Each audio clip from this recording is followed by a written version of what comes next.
మన ప్రభును రక్షకుడైన యేసు క్రీస్తు అతి పరిశుద్ధ నామములో వాక్యించిన మీ అందరికీ శుభాభివందనాలు తెలియజేస్తున్నాను. శక్తిగల వాక్యం ధ్యానిస్తున్నాం. సందేశాంశము, దేవుడు నీ సమస్య కంటే శక్తిమంతుడు. దేవుడు నీ సమస్య కంటే శక్తిమంతుడు.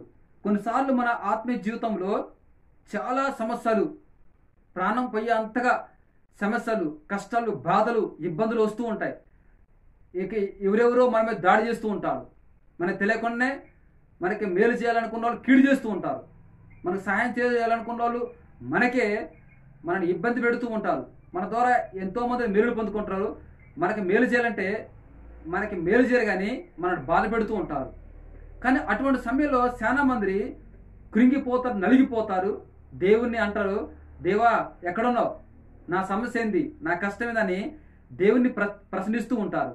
కానీ వాక్యం దేవుని బిడ్డలు గమనించండి, ఇందులో దేవుని శక్తి ఎంత ఆయనకు ఉన్నదో మనం దాన్ని వర్ణించలేం. కానీ నీ సమస్య కంటే దేవుడు శక్తిమంతుడు. ఈ సందేశం ద్వారా మనం తెలుసుకోవచ్చు. మొదటిగా చూస్తే దేవుడు శత్రు ఆలోచన కంటే శక్తిమంతుడు. శత్రు ఆలోచన కంటే శక్తిమంతుడు. దావీదుని చంపాలని తన కొడుకు అబషలోము ఎన్నో కుట్రాలు, పన్నాగాలు పడుతూ ఉంటారు. అటువంటి సమయంలో ఆ యొక్క అబషలోము దావీదు మీద తిరుగుబాటు చేస్తూ ఉంటాడు. అటువంటి సమయంలో దావీదు దగ్గర ఉన్న మంచి నమ్మకమైన వ్యక్తి అహీతోపెలు కూడా ఏం చేస్తారంటే అబషలోము పక్షంగా చేరుతూ ఉంటాడు. అటువంటి సమయంలో ఇప్పుడు అహీతోపెలుని ఎవరు ఏమనలేరు, ఎందుకంటే అబషలోము పక్షంగా ఉన్నారు. ఎవరిని ఏం చెప్పినా కానీ అబషలోము వినటట్లేడు, తర్వాత అహీతోపెలు కూడా వినటట్లేడు. ఒకరోజు ఒక వ్యక్తి వచ్చి ఏమంటాడంటే, నీతో ఉన్న వ్యక్తి అబషలోము పక్షంగా అహీతోపెలు చేరాడు అన్నప్పుడు దావీదు ఏం చేస్తారంటే దేవునికి ప్రార్థన చేస్తూ ఉంటారు. ఏం చేస్తారంటే 2 సమూయేలు 15:31 చూస్తే ప్రార్థన చేస్తూ ఉంటాడు. ఏమంటాడంటే, దేవుడా యెహోవా తండ్రి, అహీతోపెలు ఆలోచన చెడగొట్టు అని ప్రార్థన చేస్తూ ఉంటాడు. ఆలోచన చెడగొట్టు అని ప్రార్థన చేసినప్పుడు ఒకరోజు అహీతోపెలు ఏమంటాడంటే, నేను 12,000 మందిని పట్టుకెళ్ళి నీ తండ్రేనా దావీదు నేను చంపేస్తా అని అన్నప్పుడు ఈ లోపల ఒక వ్యక్తి హుషైన్ ఒక వ్యక్తి ఇచ్చి, నీ యొక్క తండ్రి మామూలుడు కాదు, సింహాల గుండెలాగా ధైర్యం గలవాడు, అతను ఎక్కడో బస్ వేస్తాడు అని. వాస్తవానికి అహీతోపెలు చెప్పింది కరెక్టే, కానీ దేవుడు ఏం చేస్తాడంటే అహీతోపెలు ఆలోచన చెడగొట్టి అహీతోపెలునే భూమి మీద లేకుండా చేశాడు. చూసారా? దేవునిపై గమనించండి.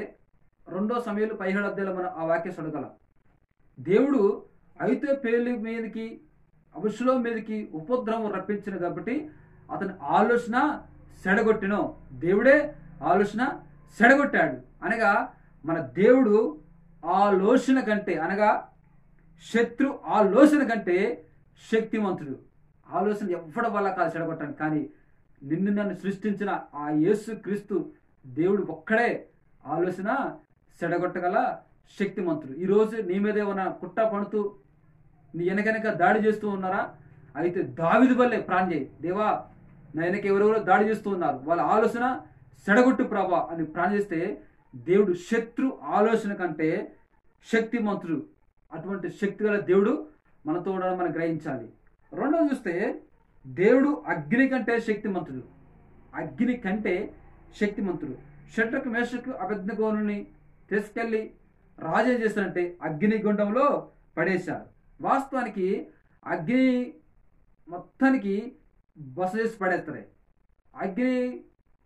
అగ్నిగుండంలో పడ్డవాడు ఎవడు బడికి ఇందులో ఉదాహరణ ఏంటంటే ఇస్రాయేలు వాళ్ళే చనిపోయారు.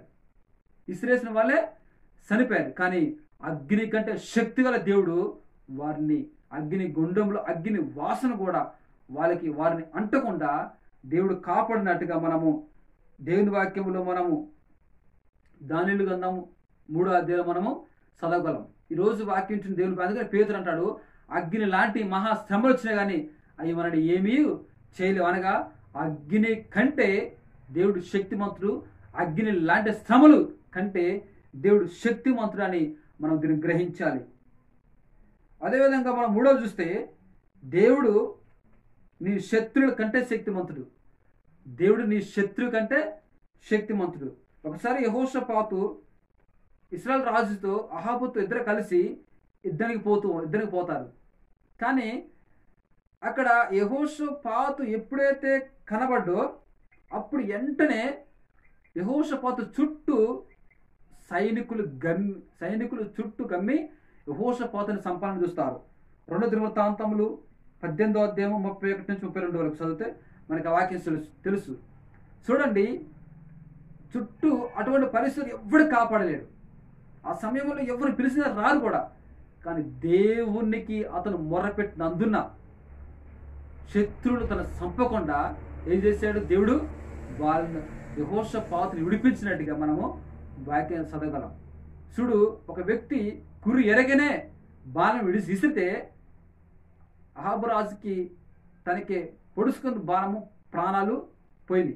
ఇతను గురి పెట్టినా కానీ దేవుడు చేశాడు, గురి పెట్టిన వాళ్ళని కూడా ఆ యొక్క గురిలో నుండి దేవుడు విడిపించాడు. అనగా మన దేవుడు శత్రు కంటే శక్తిమంతుడు అని దేవుని వాక్యం ద్వారా మనము తెలుసుకోవచ్చు. 4వది చూస్తే దేవుడు సింహాల కంటే శక్తిమంతుడు. 4వదిగా దేవుడు సింహాల కంటే శక్తిమంతుడు. దానియేలుని సంపాలని సింహం బోన్లో శత్రువులు పడేశారు.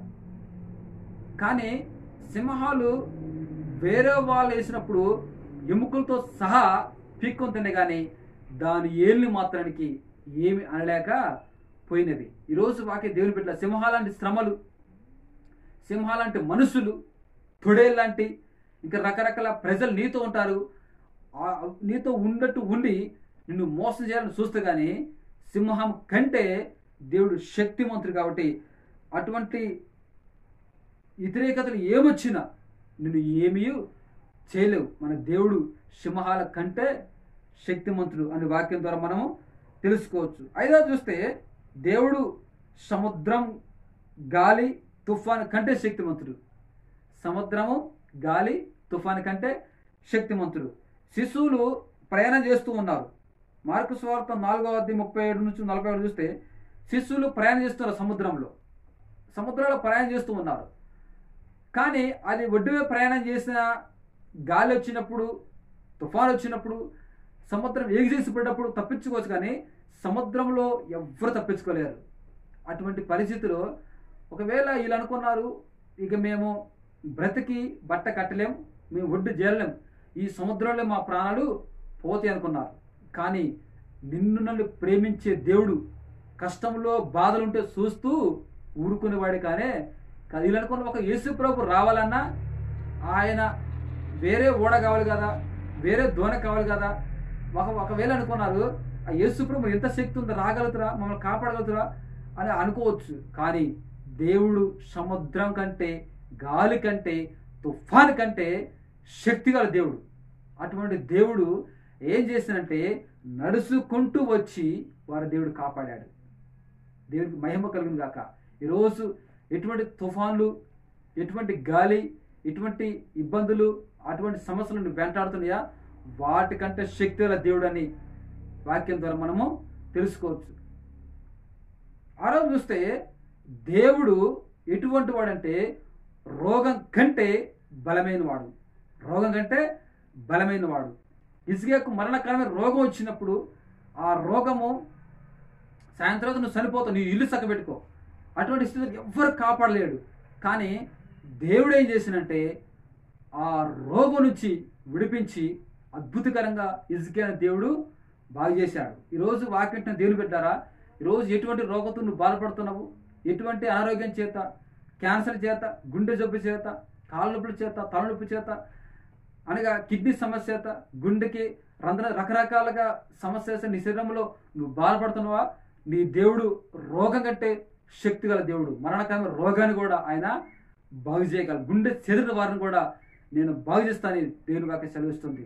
రోజు వాక్యం నీ దేవుడు, నువ్వు సేవించే దేవుడు ఎంత శక్తిమంతుడు అంటే, మొదటిగా చూస్తే చూడండి, శత్రు ఆలోచన కంటే శక్తిమంతుడు.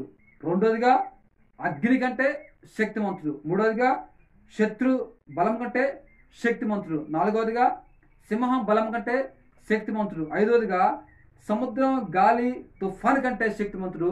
6వదిగా రోగం కంటే శక్తిమంతుడు. ఇటువంటి శక్తిమంతుని దేవుడు నువ్వు ప్రేమిస్తున్నావు కాబట్టి ఈ శక్తి గల దేవుణ్ణి ఒకటే వేడుకు, ప్రభు నాకున్న సమస్య అన్నిటికంటే అధికారంగా లేదు దేవుడు నువ్వే కాబట్టి అన్నిటి నుంచి నన్ను నా కుటుంబాన్ని విడిపించి నన్ను అద్భుతకరంగా దీవించు అని దేవుని అడుగు. నిన్ను నీ కుటుంబాన్ని దీవించి ముందుకు నడిపిస్తాడు. ఇటు వాక్యం దేవుడు దీవించినాక ఆమేన్.